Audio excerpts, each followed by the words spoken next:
Hello everyone, स्वागत है दोस्तों आपका मेरे चैनल पे। मैं प्रशांत कुमार शुक्ला एडवोकेट। साथियों, आज के वीडियो में हम लोग बात करेंगे 498 ए से रिलेटेड एक इम्पॉर्टेंट लेटेस्ट जजमेंट के बारे में जो जम्मू कश्मीर हाई कोर्ट का आया है।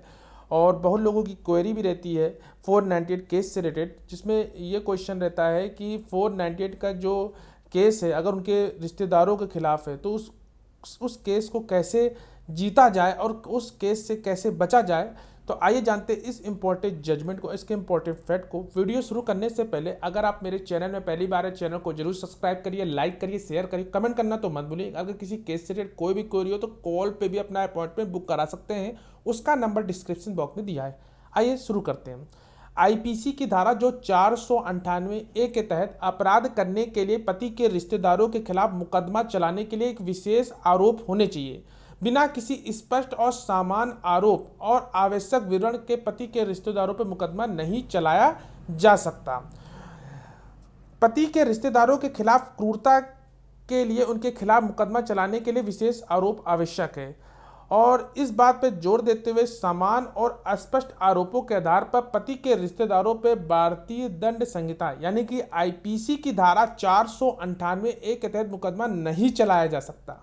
जम्मू कश्मीर एंड लद्दाख हाईकोर्ट ने अभियोजन के लिए विशेष आरोप की जो आवश्यकता को रेखांकित किया। इस मामले में जो एक महिला शामिल है जिसने दहेज के लिए उत्पीड़न का आरोप लगाते हुए पति और उसके पूरे परिवार, जिसपे माता पिता, भाई बहन, यहां तक कि दूर रहने वाले रिश्तेदार भी शामिल है, उनके खिलाफ एक एफआईआर दर्ज कराई। पति के माता पिता यानी कि याचिकाकर्ता 1 और 2 और भाई बहन याचिकाकर्ता 4 और 5 ने सीआरपीसी की धारा 482 के तहत एफआईआर को चुनौती दी, जिसमें तर्क दिया कि उन्हें गलत तरीके से फंसाया गया है। याचिकाकर्ता ने यह तर्क दिया कि उनके खिलाफ जो आरोप है वो सामान्य और बेबुनियाद है। उनकी संलिप्तता को साबित करने के विशिष्ट उदाहरण नहीं बताया गया।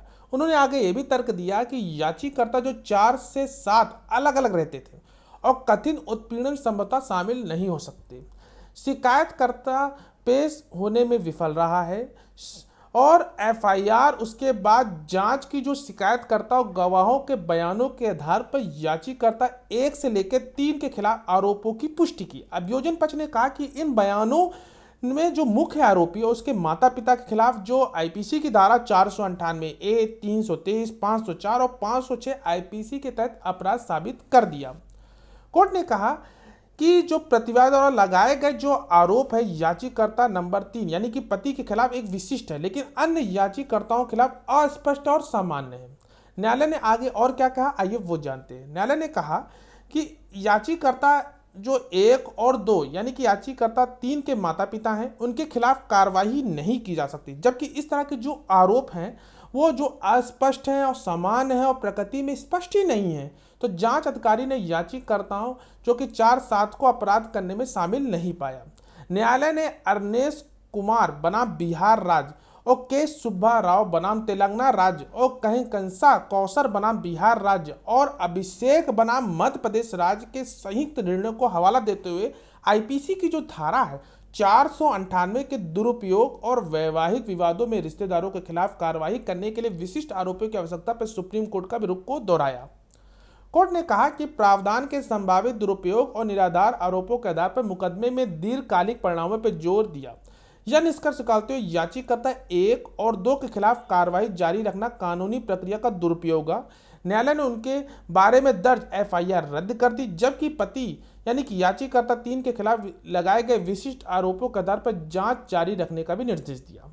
तो ये जो जजमेंट है आपने समझा होगा, इसके इंपॉर्टेंट फैक्ट को समझा होगा कि आईपीसी की जो धारा है 498 ए के तहत अपराध करने के लिए पति के जो रिश्तेदारों के खिलाफ मुकदमा चलाने के लिए एक विशेष आरोप होने चाहिए। बिना किसी स्पष्ट और समान आरोप आवश्यक विवरण के पति के रिश्तेदारों पर मुकदमा नहीं चलाया जा सकता।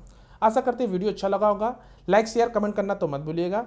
और कोई भी क्वेरी हो तो आप सीधा कॉल पे भी अपना अपॉइंटमेंट बुक करा सकते हैं, उसका नंबर डिस्क्रिप्शन बॉक्स में दिया है। मिलते हैं एक नेक्स्ट वीडियो में, तब तक के लिए धन्यवाद।